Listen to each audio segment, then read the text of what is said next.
신앙생활을 하면서 꼭 놓치지 말아야 할 것들이 있지요.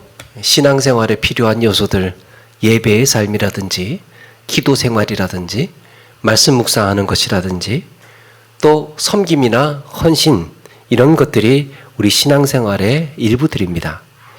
그런데 이 모든 것에 우선이 되는 것이 하나가 있습니다. 그게 그리스도인의 존재 방식이 어떠하냐라는 거예요. 우리는 어떻게 존재하고 있는가? 더욱이 이것은 우리의 믿음과도 결부되어 있어서 선택이 아니라 믿는 자라면 누구나 피해갈 수 없는 자의식과 같은 겁니다. 우리의 의식, 우리는 어떻게 존재하는가? 그게 바로 그리스도인의 공동체성입니다. 공동체성. 특별히 우리는 가정교회를 다시 살려야 하는 과제를 앞두고 있습니다.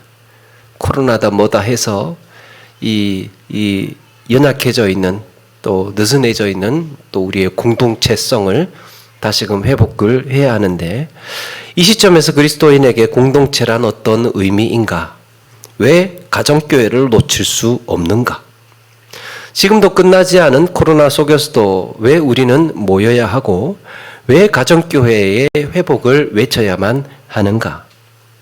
물론 공동체라는 말은 다양한 이름으로 가질 수가 있겠죠. 셀이라는 이름도 있고 구역이라는 이름도 있고 G12라는 이름도 있고 여러 가지 각자 나름대로의 특징을 가지고 있습니다. 모두가 비슷비슷하고 같은 목적을 가지고 있습니다. 가정교회 역시 이런 소그룹 이름 중에 하나입니다. 그런데 이 가정교회라는 이름을 더 좋아하는 이유는 성경과 좀 더 가까워 보이기 때문이에요. 그래서 오늘 공동체가 우리에게 주는 의미가 무엇인지, 그리고 왜 가정교회여야 하는지, 공동체란 어떤 건지를 한번 함께 나누어 보려고 합니다. 우리는 왜 공동체로 존재하는 것인가? 또 왜 이런 공동체성을 강조해야 하는가? 세 가지인데요. 하나님은 사람을 지으실 때 처음부터 공동체 형태로 만드셨습니다. 창세기 2장에 하나님은 아담을 지으시고 이렇게 말씀을 하십니다.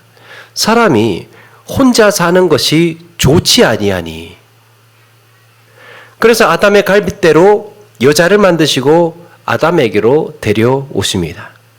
하나님은 남자만 지으시고 좋았더라 하신 게 아니라 남자와 여자 모두를 지으시고 좋았더라 하셨습니다. 그러니까 아담만 지으신 것이 인간의 완성, 창조의 완성이 아니에요. 남자와 여자 모두를 지으시고 나서 좋았다라고 하신 겁니다. 하나님은 사람을 창조하셨지만 그런 의미에서 다르게 표현하면요, 공동체를 창조하신 거예요. 가정을 창조하신 겁니다.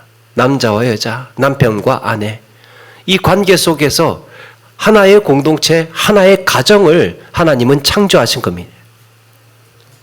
이 내용에서 우리가 한 가지 주목해 볼 것은 아담과 하와를 지으실 때 하나님께서 쓰신 표현입니다.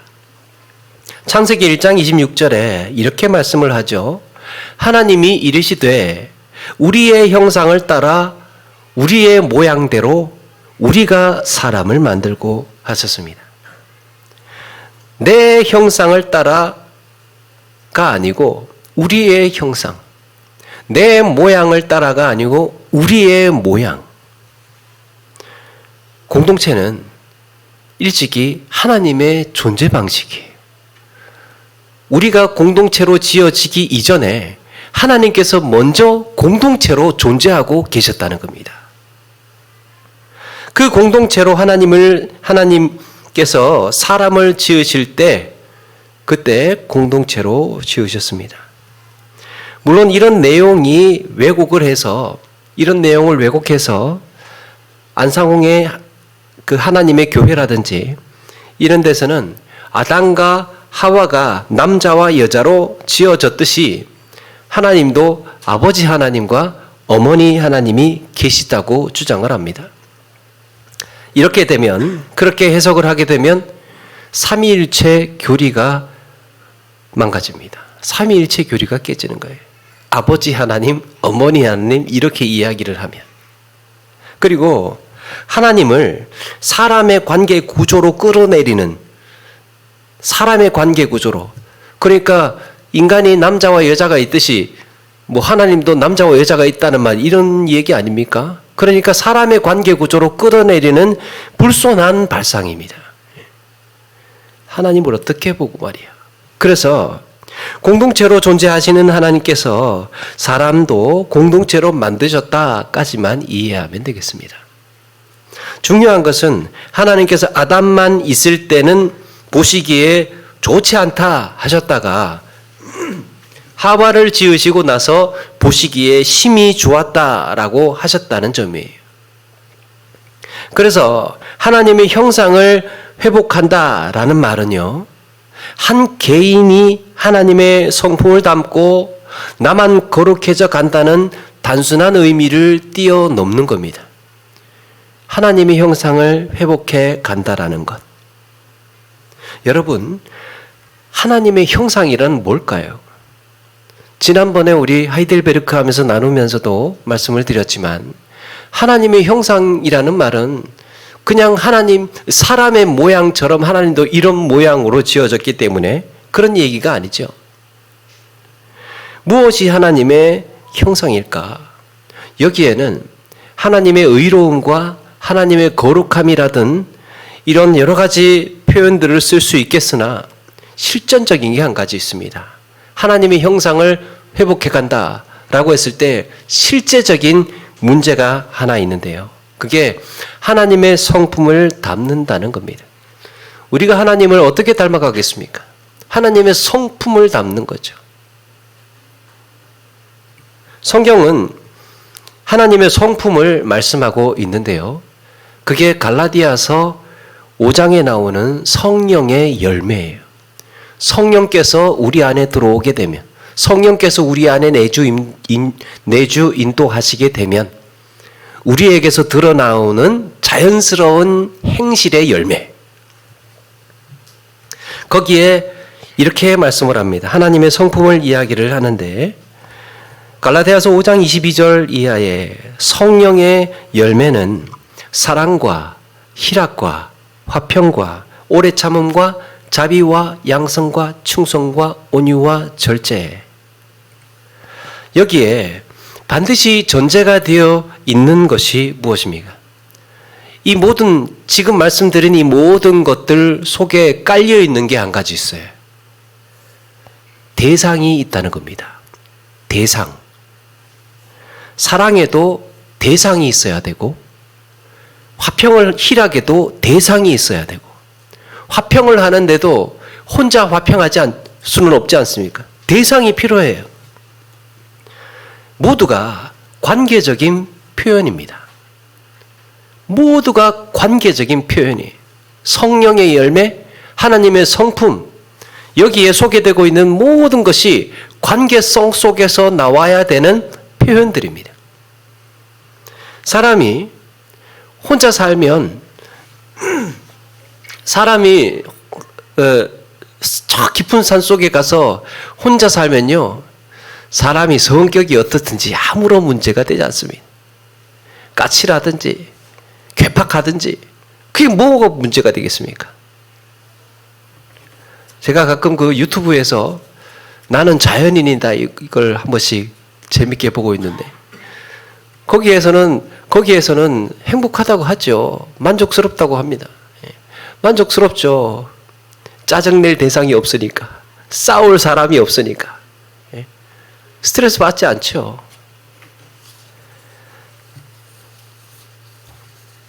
혼자 살면 어떻든 상관없어요. 문제가 되지 않습니다. 문제는 대상이 생겼을 때, 관계가 형성이 되었을 때입니다. 그런데 주님 안에서 우리는 혼자가 아니라는 것이 전제가 되어 있습니다. 그래서 관계를 맺는 태도, 어떤 대상을 대하는 마음, 이런 것이 하나님을 닮아가야 된다고 시작을 합니다. 왜냐? 우리는 그렇게 지어졌기 때문이에요. 사람은 혼자 살 수 있는 존재가 아니라는 것이 처음부터 그렇게 시작이 된 겁니다. 다시 말해서 하나님의 형상 회복이란 가족의 회복을 말하고 관계의 회복을 말하고 공동체의 회복을 말합니다.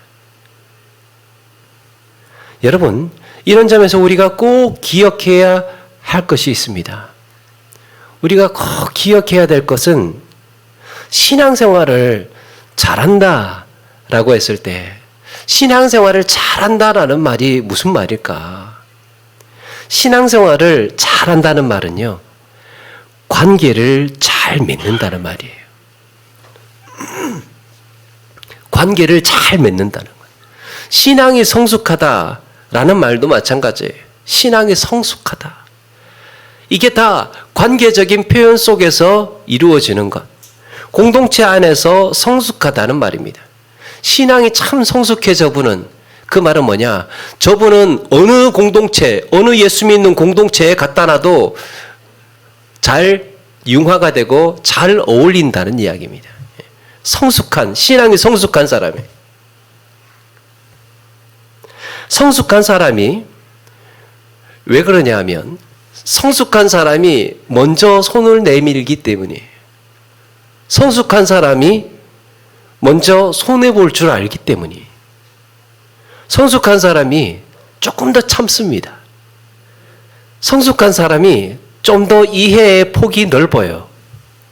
이것만 보지 않고 이렇게 되면 어떻게 되어 어떤 손해가 일어나는구나. 우리의 공동체는 어떻게 문제가 발생하겠구나 라고 생각을 하고 거기에서 좀 더 참고 좀 더 이해하는 마음이 있습니다.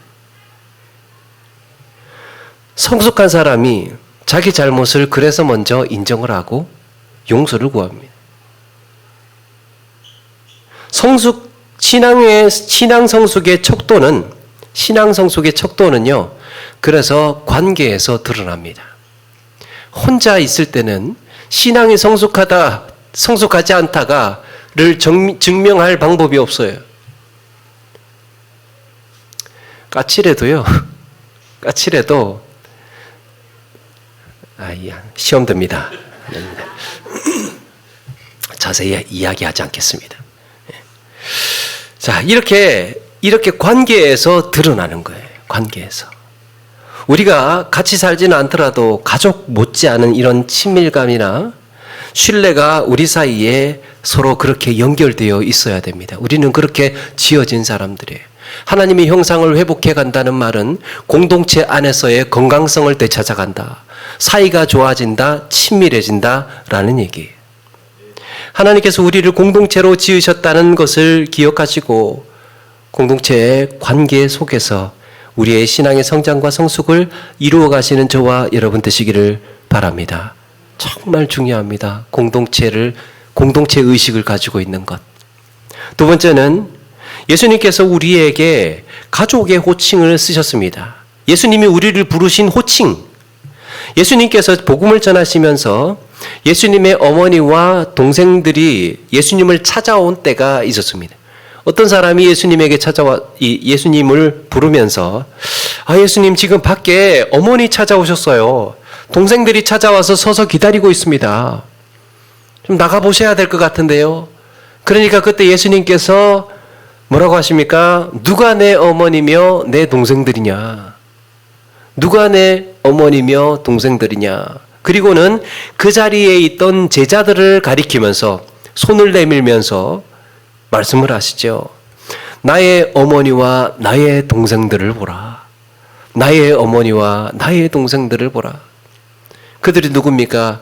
예수님의 말씀을 들으려고 그 자리에 와 있던, 그 자리에서 길을 경청하던 조금 나이가 드신 여인을 보면서 나의 어머니를 보라. 나의 동생들을 보라. 그렇게 이야기를 했겠죠. 누구든지 하늘에 계신 내 아버지의 뜻대로 하는 자가 내 형제요 자매요 어머니이니라 라고 하셨습니다. 예수님은 육신의 가족이 찾아왔을 때 영적인 가족 공동체를 가르치셨습니다. 이것보다 더 중요한, 이것 못지않은 이런 공동체가 여기에 있다. 그게 뭡니까? 하나님의 뜻대로 행하는 자들의 모임, 하나님을 믿는 자들의 모임.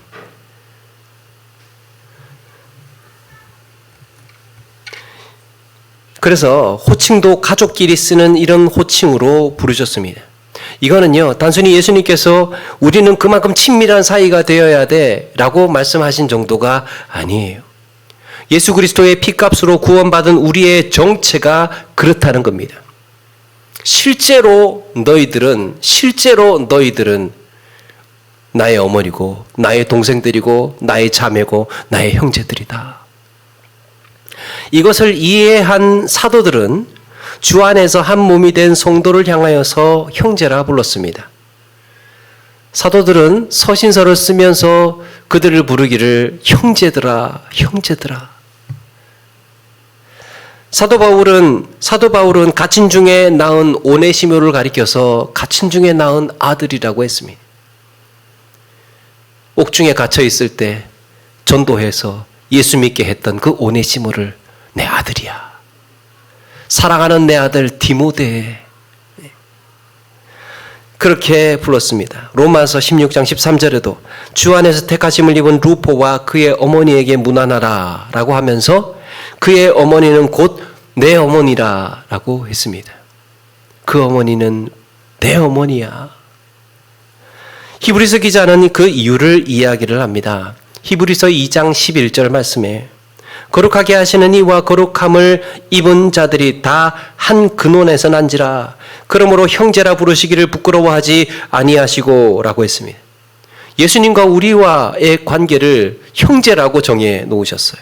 근데 예수님께서 우리를 형제라고 부르시는 거에 대해서 부끄럽게 생각하지 않으셨다는 겁니다. 그래서 우리가 성소에 들어갈 담력이 생긴 거예요. 우리 형님 덕분에 형제라고 표현을 해요. 한 근원에서 났으므로 우리를 형제라 부르시기에 부끄럽게 생각하지 않으신다는 겁니다. 어떻게 성자 예수님과 우리가 형제 사이가 될 수 있습니까? 놀라운 은혜 아닙니까? 예수님께서 우리와 한 형제가 된 것을 고백한다면, 예수님과 우리가 한 형제라는 것을 믿음으로 우리가 고백한다면 우리에게는 또 하나의 고백이 있습니다. 이곳에 모인 우리 역시도 한 형제고 한 자매라는 것입니다. 이게 우리의 믿음의 고백이에요. 여기에 모인 우리는 한 형제고 자매라는 것을 믿음으로 고백하는 우리 모두가 되시기를 바랍니다. 가족입니다, 가족. 오순절 성령 강림으로 마가의 다락방에 있던 예수님의 제자들은 지금까지 그들이 따르던 모든 종교적인 규칙에서 벗어나서 새로운 신앙의 체질을 갖게 되는데요. 그것은 모든 신앙의 상식과 경험을 뒤집는 혁명적인 변화였습니다. 예수님의 제자들이 오순절날 성령을 받고 나서 달라진 게 하나 있습니다. 매우 크게 달라진 게 하나 있습니다. 예수님의 제자들이 성령 받은 이후에 뭐가 달라졌느냐? 사이가 좋아졌어요. 예수님이 십자가에 잡히시기 전날까지만 해도 누가 더 크냐? 다음 대권을, 예수님의 대권 누가 이어받을 건데? 누가 큰 자리에 앉을 건데? 예루살렘 우리가 장악을 하면 거기에 외무부 장관, 국방부 장관 누가 할 건데? 그러면서 서로 눈치 작전하고 서로 은근히 자리 다툼하고 서로 욕심내고 서로 얼굴 붉히고 자기 욕심 때문에, 자기 명예욕 때문에 서로들 그렇게 으르렁거리고 있었습니다. 그런데 예수님께서 부활하시고 승천하신 후에 성령을 받고 나니까 이 모든 것들이 싹 사라졌습니다. 사이가 좋아졌어요. 관계가 좋아졌어요. 심지어는 자기 소유권 주장도 하지 않습니다. 내가 좀 더 많이 가져 있으면 없는 사람들 좀 더 나누어 주려고 하고 서로 유무상통하고. 오늘 말씀에도 그들이 사도의 가르침을 받아 서로 교제하고 떡을 떼며 오로지 기도하기를 힘쓰니라 라고 했습니다. 자기 욕심, 자기 명예, 내가 더 잘 돼야 되고 내가 더 높아야 되고 내가 더 많이 가져야 한다는 생각들이 사라지고 강력한 공동체 의식을 갖기 시작을 합니다. 이게 초대교회의 모습이었습니다. 이것이 성령 받은 자들, 거듭난 자들의, 예수 믿는 자들의 특징이에요. 강력한 공동체 의식. 하나님의 형상을 회복해가는 것. 보통 가정교회를 말할 때요. 가정교회를 말할 때 그게 초대교회에서부터 시작되었다고 이야기를 하는 경우가 많습니다. 초대교회의 모형이기 때문에, 모습이기 때문에 우리도 가정교회를 그렇게 가정으로 만들어야 된다. 그런데 조금 더 설명이 필요한 것 같아요. 이거는 초대교회의 그 모임 사이즈, 모임의 형태만을 두고 이야기를 하는 게 아니라, 물론 초대교회는 지금처럼 큰 건물로 세워진 이런 교회들이 없었죠. 그냥 조금씩 가정별로 2가정씩 3가정씩 그렇게 모인 모습이었습니다. 초대교회니까. 그런데 건물이 없어서 가정에서 모였다고 해서 이것이 성경적이다라고 말하는 것은 곤란합니다. 건물이 없으니까 당연히 가정에서 모이는 거죠. 그렇다고 해서 그게 성경적이다라고 말하는 것은 곤란합니다. 그거는 초대교회의 형편이 그랬을 뿐이에요. 큰 건물이 있었으면 큰 건물에서 모였을 겁니다. 그런데 그보다 더 근본적인 게 뭐냐? 근본적인 것은 성령 받은 자들의 관계가 친밀한 가족의 관계로 변화되었다는 점이 중요합니다. 초대교회의 모습에서 우리가 주목해야 되는 것은 그들의 관계가 가족의 관계로 달라져 있다는 점. 우리는 서로에게 이런 생각을 가져야 됩니다. 내 가족이라면 과연 어떻게 대해야 하는가? 성도들을 대할 때 내 가족이라면 어떻게 대해야 되는가? 사랑하는 여러분, 우리는 존재 자체가 혼자가 아니에요. 가족 관계처럼 그리스도의 피로 하나가 된 관계입니다. 그런 마음으로 서로에게 마음 써주시는 우리 모두가 되시기를 바랍니다. 세 번째가 공동체나 가족의 관계의 중요성은 예수님께서 종말의 때를 말씀하실 때도 강조하셨습니다. 이게 공동체성이 종말론적이기도 하구나. 종말의 때가 되면 모든 민족을 그 앞에 모으고 양과 염소로 구분하신다고 그랬죠. 양과 염소로 구분을 한다.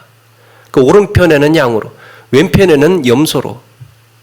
그때 임금이 예비된 나라를 상속받아라 라고 선포를 하면서 의인에게 이렇게 말을 한다는 겁니다. 마태복음 25장 35절 이하에 내가 줄일 때에 너희가 먹을 것을 주었고 목 마를 때에 마시게 하였고 나그네 되었을 때에 영접하였고 헐벗었을 때에 옷을 입혔고 병들었을 때에 돌보았고 옥에 갇혔을 때에 와서 보았느니라. 의인이 눈이 동그래져서 묻습니다. 아니 우리가 언제 그랬습니까? 우리가 언제 그랬습니까? 주님이 언제 저희에게 찾아오셨습니까? 라고 하니까 그때 이 표현이 중요합니다. 너희가 여기 내 형제 중에 지극히 작은 자 하나에게 한 것이 곧 내게 한 것이니라. 여기 내 형제 중에, 예수님의 형제가 누굽니까? 성도죠, 성도. 한 교회 안에 성도. 우리와 같이 부대끼면서 신앙생활하고 있는 그 성도, 그 형제 중에 지극히 작은 자 한 사람에게, 지극히 작은 자가 누굽니까? 소외받는 사람, 주목받지 못하는 사람,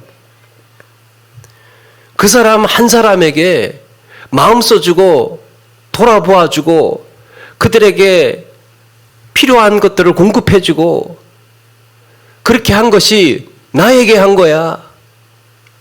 반대로 왼편에 있는 자들에게 이렇게 선포를 하십니다. 저주를 받은 자들아, 나를 떠나 마귀와 그 사자들을 위하여 예비된 영원한 불에 들어가라. 영원한 나라를 상속받으라 라고 하신 것이 아니고 너희들은 영원한 불에 들어가라. 심판을 하신 겁니다. 그러면서 이렇게 말씀하십니다. 내가 줄일 때에 너희가 먹을 것을 주지 않았고, 목마를 때 마시게 하지 아니하였고, 나그네 되었을 때에 영접하지 아니하였고, 헐벗었을 때에 옷을 입히지 아니하였고, 병들었을 때 갇혔을 때 돌보지 아니하였느니라. 악인들이 깜짝 놀라죠. 언제 주님께서 우리를 찾아오셔서 언제 우리가 그렇게 안 했습니까? 오셨으면 했죠, 당연히. 놀라서 그렇게 되물으니까 이렇게 말씀하죠. 이 지극히 작은 자 하나에게 하지 아니한 것이 곧 내게 하지 아니한 것이니라. 여기서 이 지극히 작은 자가 누굽니까? 바로 앞에 나와 있는 내용과 같은 거죠. 여기 내 형제 중에 지극히 작은 자예요. 여기 내 형제 중에 지극히 작은 자. 예수님은 가족 공동체로 묶여있는 여기에 있는 형제 자매를 예수님과 동일시하고 계십니다. 우리 각 사람에게 대하는 그것을 나에게 대하는 것과 동일시하고 계시다는 거예요. 그리고 그들에게 어떻게 했느냐에 따라서 양과 염소로 구분하는 기준으로 삼으시고 한쪽은 영벌에 한쪽은 영생에 들어가게 하신다고 말씀합니다. 여러분, 우리는 여기서 매우 진지하게 한번 생각해 보아야 할 것이 있습니다.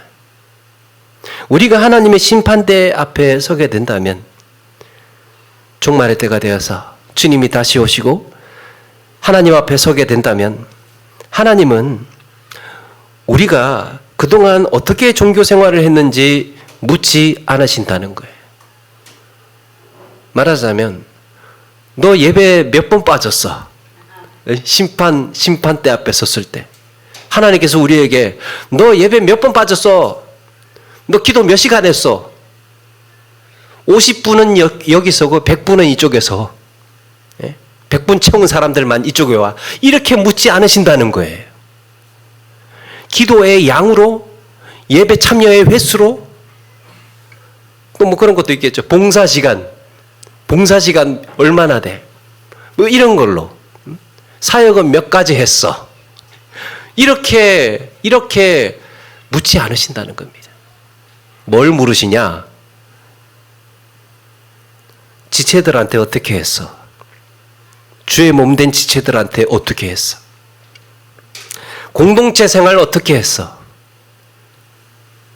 얼마나 사이좋게 지냈어? 예?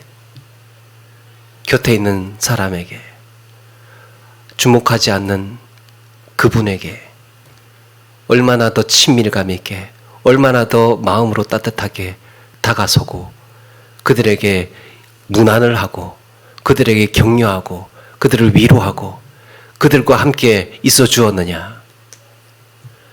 그 사람 홀로 외로워하고 있을 때, 그 사람 홀로 힘들어하고 있을 때 너 뭐 하고 있었냐? 그거 물으신다는 겁니다. 그게 이 긴 내용 동안 예수님께서 반복하고 있는 것 아닙니까?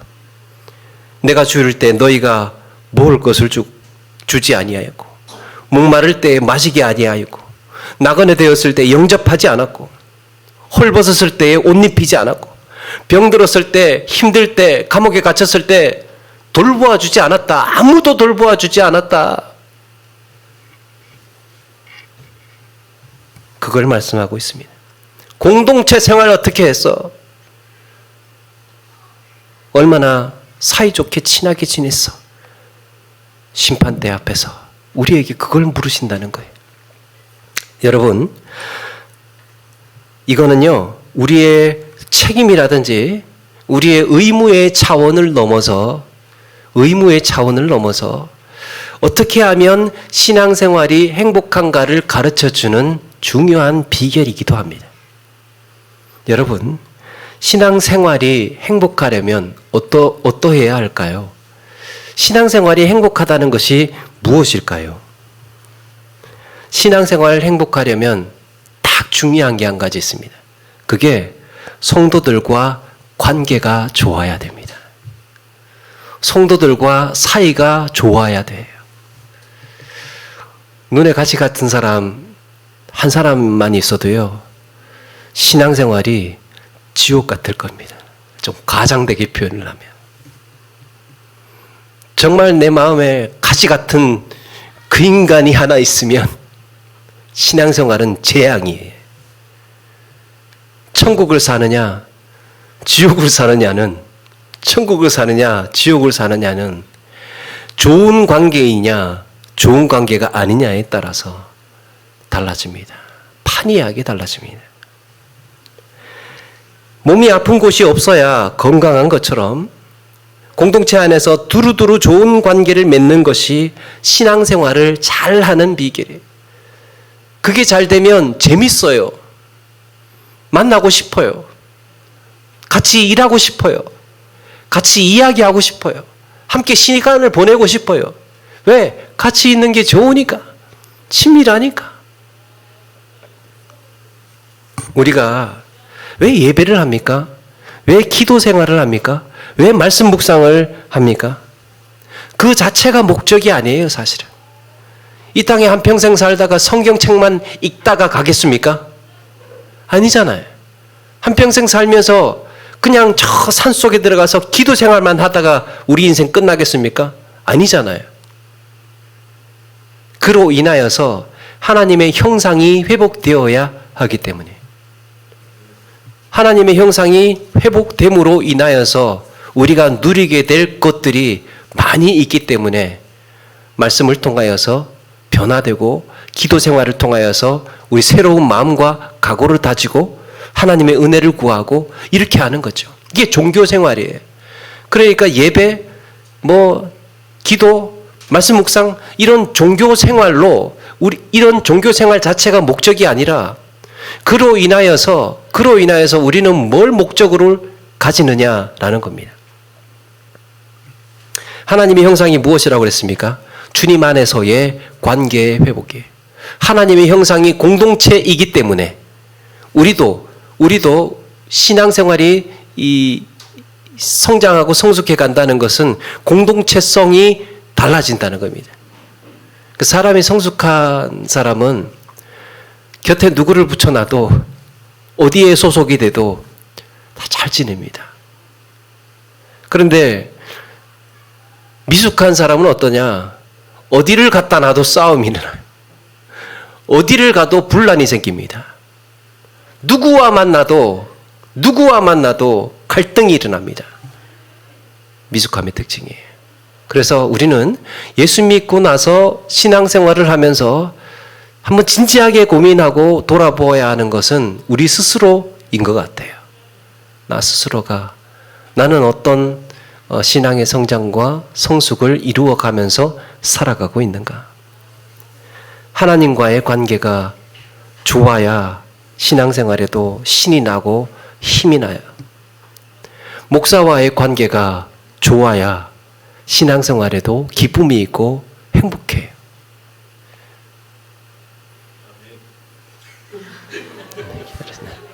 네. 행복합니다.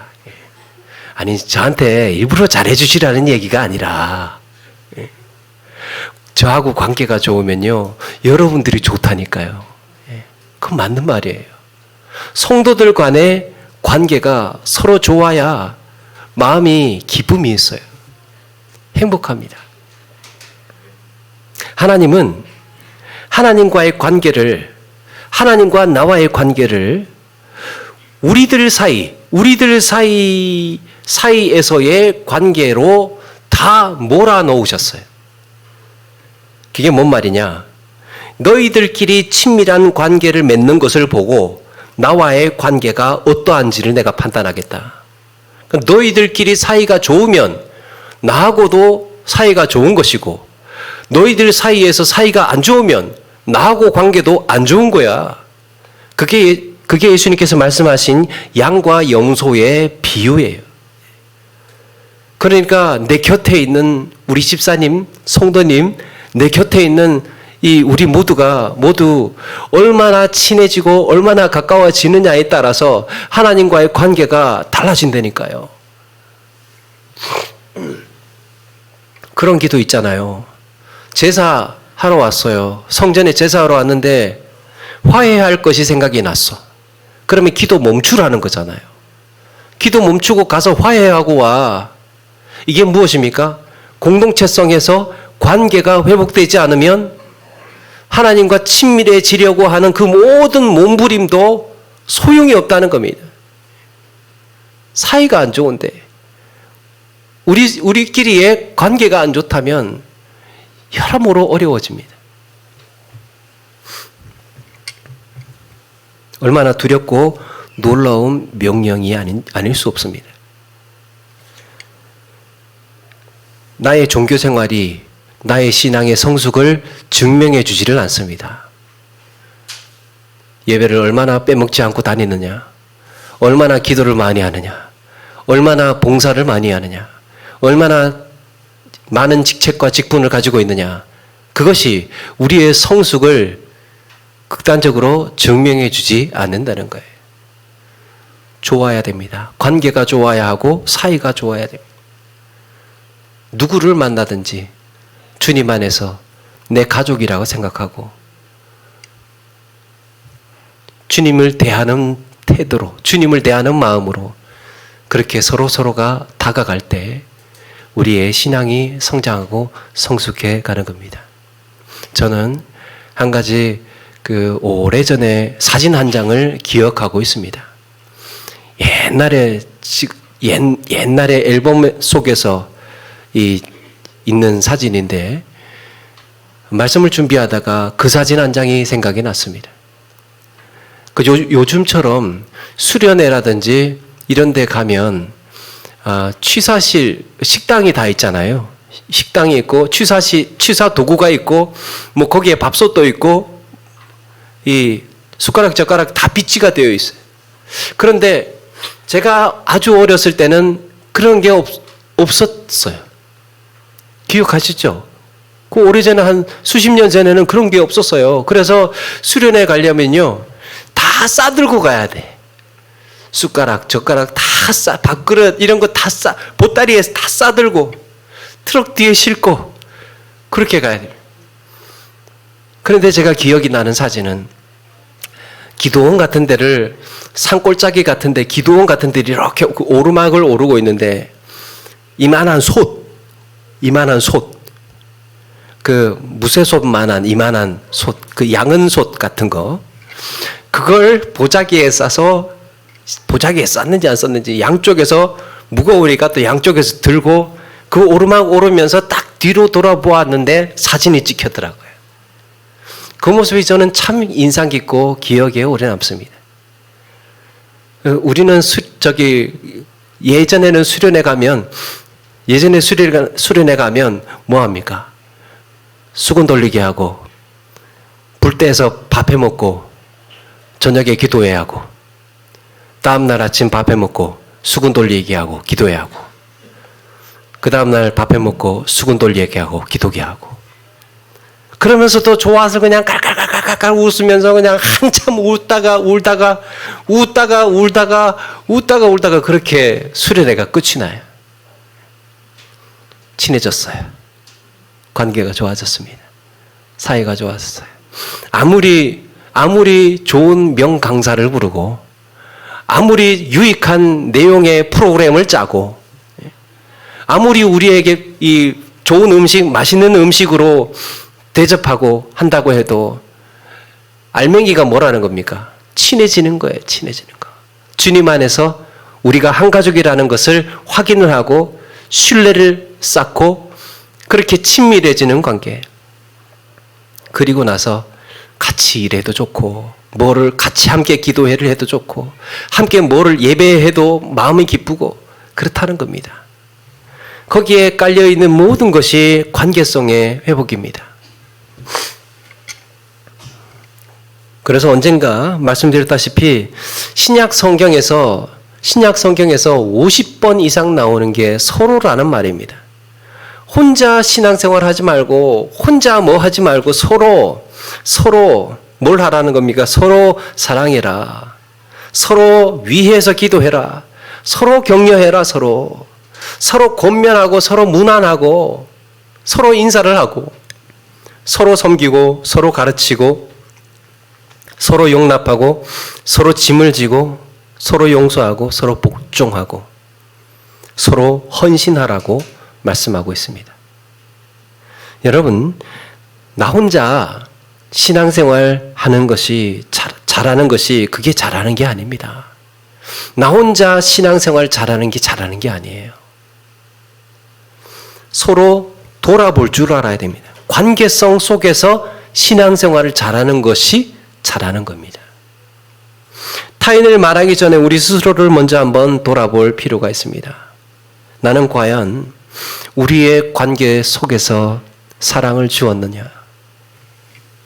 팔짱 끼고 어쩌면 뒷짐지고, 왜 나를 안 섬기지? 왜 나를 알아주지 않지? 나를 왜 사랑해주지 않지? 왜 연락이 안 와, 나한테? 서로 그러고만 있었던 것은 아닌가? 글쎄 말입니다. 성도를 위해 기도하였는가? 내가 먼저 손을 내밀고, 내가 먼저 격려하고 문안하고 섬겼던가? 이것이 신앙생활이라는 것을 알면서도 사실은 선뜻 내키지 않아서 쉬운 길을 찾고 내가 편한 방식을 찾으면서 그렇게 걸어온 것은 아니었을까? 그냥 내 길만 가지. 여러분, 신앙생활에서 마이웨이 혼자는 없어요. 관계성 속에서 이루어지는 겁니다. 나의 성숙을 어떻게 증명한다고요? 관계 속에서. 그래서 나를 태우고 쏟아붓는 일을 잊고 살지는 않았는가? 마지막으로 이상한 변호사 우영우에 나오는 안도현님의 연탄 한 장 소개해드리고 말씀을 마치려고 합니다. 또 다른 말도 많고 많지만 삶이란 나 아닌 그 누구에게 기꺼이 연탄 한 장 되는 것. 방구들 선뜩선뜩해지는 날부터 이듬해 봄까지 조선 팔도거리에서 제일 아름다운 것은 연탄차가 부릉부릉 힘쓰며 언덕길 오르는 거라네. 해야 할 일이 무엇인가를 알고 있다는 듯이 연탄은 일단 제 몸에 불이 옮겨 붙었다 하면 하염없이 뜨거워지는 것. 매일 따스한 밥과 국물 퍼먹으면서도 몰랐네. 온몸으로 사랑하고 나면 한 덩이 재로 쓸쓸하게 남는 게 두려워. 여태껏 나는 그 누구에게 연탄 한 장도 되지 못하였네. 생각하면 삶이란 나를 산산이 으깨는 일. 눈 내려 세상이 미끄러운 어느 이른 아침에 나 아닌 그 누구 마음 놓고 걸어갈 그 길을 만들 줄도 몰랐었네. 나는 우리 스스로 제가 되어서 누군가가 마음 놓고 그 위를 걸어갈 길을 만든다는 것을 우리는 몰랐다. 사랑하는 여러분, 어쩌면 우리 신앙생활도 연탄 한 장 같은 것 아니겠는가 생각을 해봅니다. 주님께서 우리를 위해서 온몸을 불살라 드리는 제물이 되셨듯이 주님은 우리에게 또 다른 연탄 한 장을 찾고 계시지 않겠습니까? 이 땅을 사는 날 동안 우리의 몸이 활활 불타올라서 정말 하나님 앞에서 하얀 재만 남아야 영광스러울 텐데 우리의 온몸 한 번도 태워지지 않고 한 번도 우리의 몸이 쓰여지지 않아서 하나님 앞에 섰을 때 새까만 멀쩡한 연탄으로만 서 있다면 얼마나 부끄러운 모습일까? 내가 불타지 않으면 공동체는 따스해지지 않습니다. 내가 불타지 않으면 회복은 일어나지 않습니다. 나 스스로 제가 되기를 거절한다면 향기 없는 꽃과 같이 쓰지도 않을 하나님의 성품을 외치다가 끝나서야 되겠습니까? 하나님의 성품을 왜 닮아가겠습니까? 우리는 왜 하나님의 형상을 회복해 가겠습니까? 지금 우리 여기에서 소외된 사람들에게 다가가기 위해서, 외로움을 느끼고 있는 그들과 함께 우리의 마음을 나누기 위해서 신앙생활을 하는 것 아닙니까? 우리 주님께서는 그걸 우리에게 남겨놓았습니다. 너희들이 친한 것을 보고 너와 내가 친한지를 판단하겠다. 사랑하는 여러분, 이렇게 나만의 신앙생활이 아니라 서로를 위한 신앙생활이 나를 성숙하게 한다는 것을 기억하시고 행복한 교회 공동체로 세워가시는 우리 모두가 되기를 주님의 이름으로 축원합니다. 우리 찬양하면서 준비한 예물 드리겠습니다. 내가 먼저 손 내밀지 못하고 내가 먼저 용서하지 못하고 내가 먼저 웃음 주지 못하고 이렇게 머뭇거리고 있네. 그가 먼저 손 내밀기 원했고 그가 먼저 용서하길 원했고 그가 먼저 웃음 주길 원했네. 나는 어찌 된 사람인가. 오 간교한 나의 입술이여, 오 더러운 나의 마음이여, 왜 나의 입은 사랑을 말하면서 왜 나의 마음은 화해를 말하면서 왜 내가 먼저 져줄 수 없는가. 왜 내가 먼저 손해볼 수 없는가. 오늘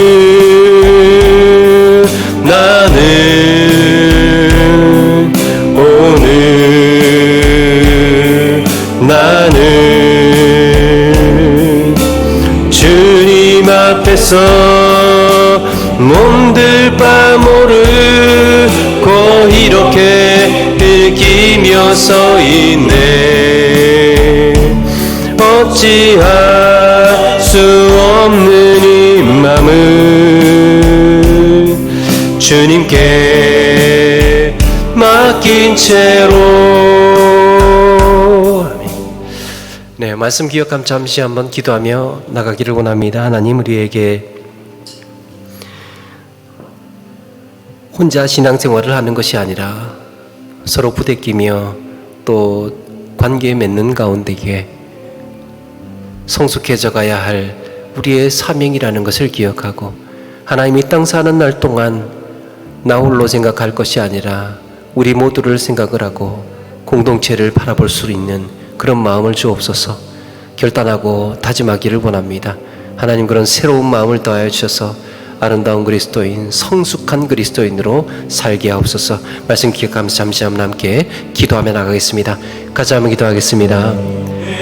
사랑과